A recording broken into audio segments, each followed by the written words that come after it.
आषाढ महिना आला की प्रत्येक मराठी घरामध्ये गुळाच्या कापण्या ह्या आवर्जून केल्या जातात.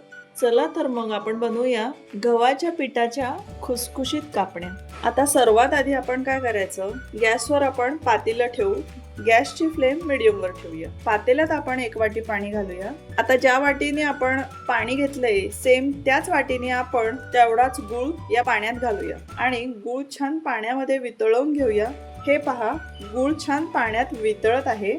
आता आपण हे पाणी थंड करून घेऊया. तुमच्याकडे घरामध्ये जी वाटी असेल लहान मोठी ती तुम्ही वापरा, पण एकाच वाटीने आपण पाणी, गूळ, गव्हाचं पीठ, बेसनचं पीठ हे सगळं एकासारख्या वाटीनेच आपण घेतलं तर मग कापण्यांचं प्रमाण अगदी बरोबर होईल. आता आपण काय करायचं, आता आपण परात घेऊया. परातीमध्ये आपण अर्धी वाटी बेसन घेऊ, 2.5 वाटी गव्हाचं पीठ घेऊया, 1 चमचा कच्चे बडीशेपची पूड घालूया. यामध्ये आपण चवीनुसार मीठ घालूया. 1 चमचा सुंठ पावडर घालूया.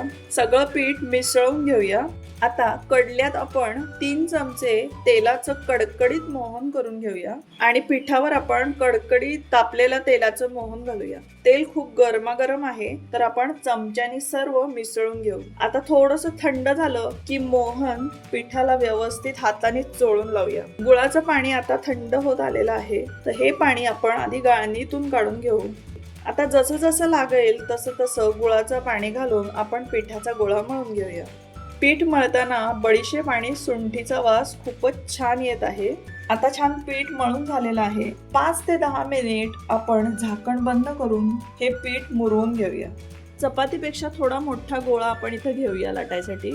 अगदीच जर आपलं पीठ जर पोळपाटाला चिकटत असेल तरच आपण थोडासा तेलाचा हात घेऊन पोळी लाटून घेऊया. अर्धी पोळी लाटून झाली की याच्यावर आपण खसखस घालूया आणि पुन्हा आपण हलक्या हाताने लाटून घेऊया. आता कापणीसाठी आपण जेव्हा पोळी लाटतो तेव्हा खूप जाड पण लाटायची नाही आणि खूप पातळ पोळी पण लाटायची नाही.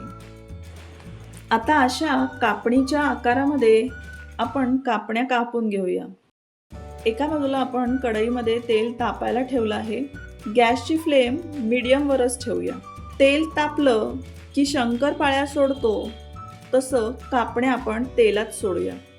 कढईमध्ये खूप जास्त गर्दी होईल इतक्या कापण्या आपण एका वेळेला तेलामध्ये घालायच्या नाहीयेत. त्यामुळे आपल्याला कापण्या तळून व्यवस्थित घेता येतात आणि कापण्या काळ्या पडतील म्हणून खूप डार्क होईपर्यंत तेलात तळू नका. गॅसची फ्लेम अजिबात मोठी करू नका. हे पहा, गरमागरम गव्हाच्या खसखस पेरलेल्या कापण्या तयार आहेत. अशा करून पहा आणि खाऊन बघा.